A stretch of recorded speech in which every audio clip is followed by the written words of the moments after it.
Hello friends, super magic રસોઈમાં મિત્રો હું આપણું સ્વાગત કરું છું. આજે આપણે લગ્ન પ્રસંગમાં અને રેસ્ટોરન્ટમાં કોબીજનો સંભારો એક સિક્રેટ રીતે જ બને છે એનો વિડીયો હું તમારી સાથે શેર કરું છું.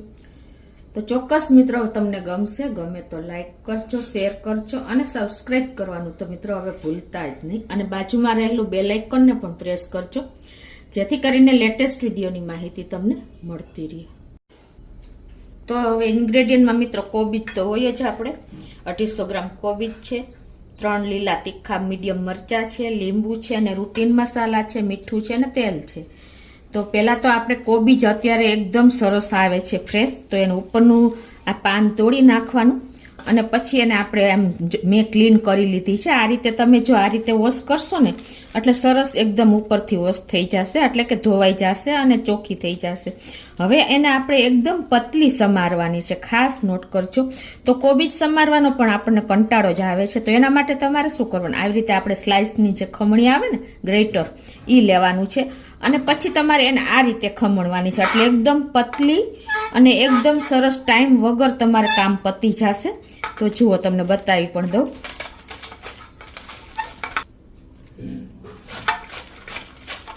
જુઓ મિત્રો, આ એકદમ પતલી, તમારે આ સલાડમાં પણ ચાલે એટલી મસ્ત. આવી રીતે તમારે ટાઈમ પણ નહીં લાગે. 2 મિનિટમાં તમે ગમે એટલી કોબી હોય ને તો તમારે સમારાઈ જશે. તો આ એક ટ્રીક જ મેં તમારી સાથે શેર કરી છે. તો આ રીતે કોબીજ જો આપણે સમારી લીધી છે અને વચ્ચે જે આ કઠણ ભાગ હોય ને કોબીજનો એ કાઢી લેવાનો છે, એટલે તમારો સંભારો પણ એકદમ સરસ બનશે.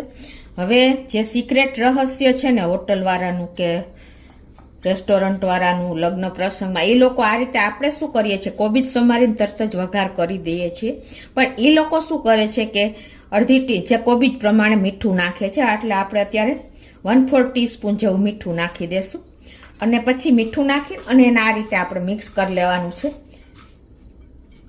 અને આને 4-5 મિનિટ આ જ રીતે આપણે રાખી દેશું.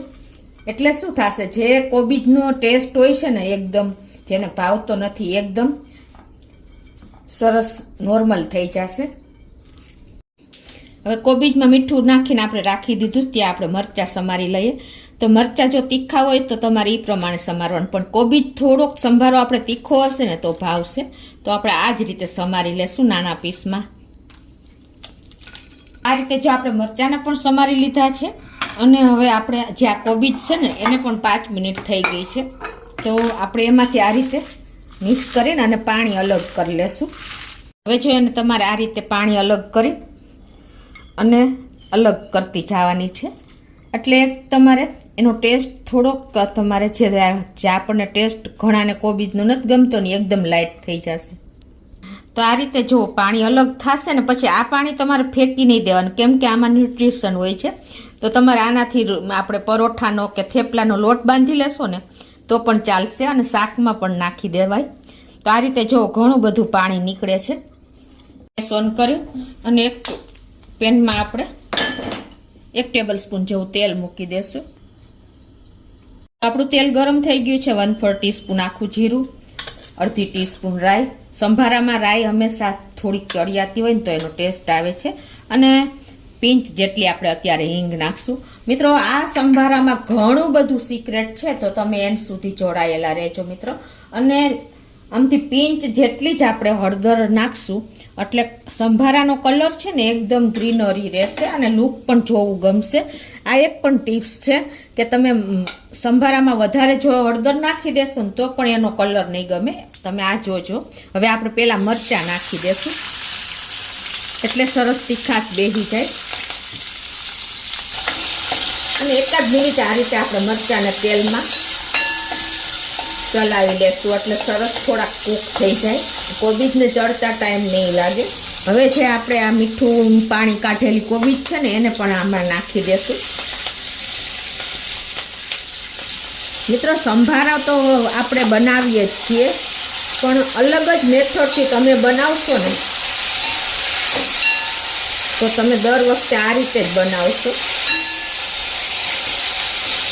અને અત્યારે આપણે જો આ મીડિયમ ફ્લેમ ઉપર વઘાર કર્યો, હવે આપણે એને થોડુંક મીડિયમથી ઓછી કરી નાખશું એટલે એકદમ સરસ આપણો સંભારો કૂક પણ થઈ જશે અને સરસ દાજશે પણ નહીં.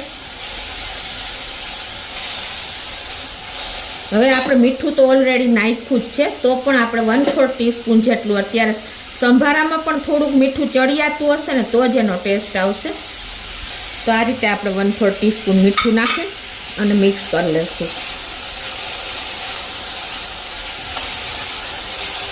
જો મિત્રો, આપણા સંભારાનો કલર એકદમ ગ્રીનરી જેવો લાગે ને, આપણે સ્લાઇન્ટ જ હળદર નાખી છે. જુઓ, હવે આને આપણે ઢાંકવાનો નથી, આ રીતે ઓપન જ એટલે કે ખુલ્લો જ કૂક કરવાનો છે.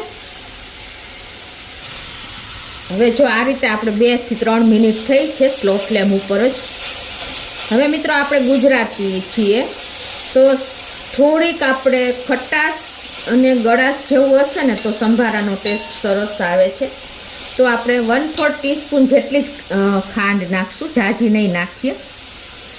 એને હિસાબે તમારા સંભારાનો કલર પણ જળવાઈ રહેશે અને ટેસ્ટ પણ સરસ આવશે. તમે ઘણી આ સંભારામાં તમને ટિપ્સ જોવા મળશે.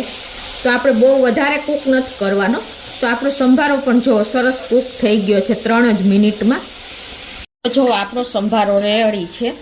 સંભારાનો થોડોક ક્રન્ચીનેસ હશે ને થોડોક કૂક થયેલો હશે ને તો જ તમને સંભારો ભાવશે. પ્લસ સંભારામાં થોડુંક તેલ હશે તો જ સંભારાનો ટેસ્ટ જળવાઈ રહેશે, નહીતર તમને ટેસ્ટ નહીં આવે.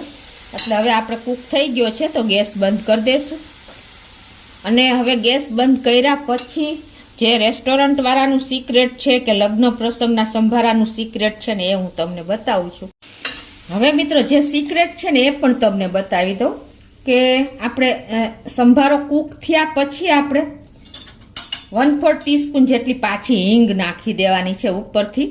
એટલે સંભારાનો ટેસ્ટ અનેક ગણો વધી જશે અને એક અલગ જ ફ્લેવર તમને લાગશે. તમે એક વખત આ રીતે ટ્રાય કરજો.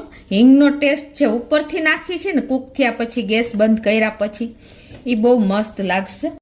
કે હવે એમાં આપણે સંભારાની ક્વોન્ટિટી પ્રમાણે અત્યારે હું અડધી ચમચી જેવો લીંબુનો રસ નાખું છું. મિત્રો, તમે એક વખત આ રીતે ટ્રાય કરજો. ગુજરાતી લોકો હોય, તમને સંભારો આંગળા ચાટતા રહી જશો ને એવો સરસ, શાકની પણ જરૂર નહીં પડે એટલો સરસ લાગશે.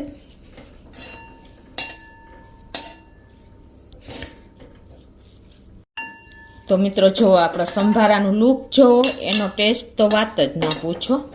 તો હવે એને આપણે એક બોલમાં સર્વ કરી લેશું.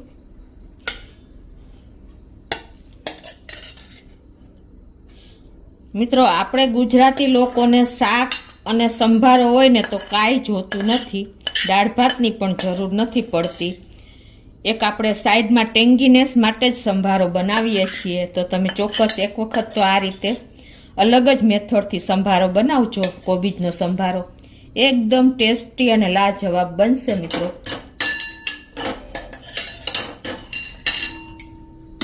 તો આપણે લગ્ન પ્રસંગનો બનતો કે રેસ્ટોરન્ટના સંભારાનું સિક્રેટ મેં તમને બતાવી દીધું મિત્રો. તો તમે ચોક્કસ એક વખત આ રીતે ટ્રાય કરજો અને મને કોમેન્ટ બોક્સમાં જણાવજો કે તમને આ સંભારો, કોબીજના સંભારાની રેસીપી કેવી લાગી. તમને ગમે તો લાઈક કરજો, શેર કરજો અને સબસ્ક્રાઈબ કરવાનું તો ભૂલતા જ નહીં.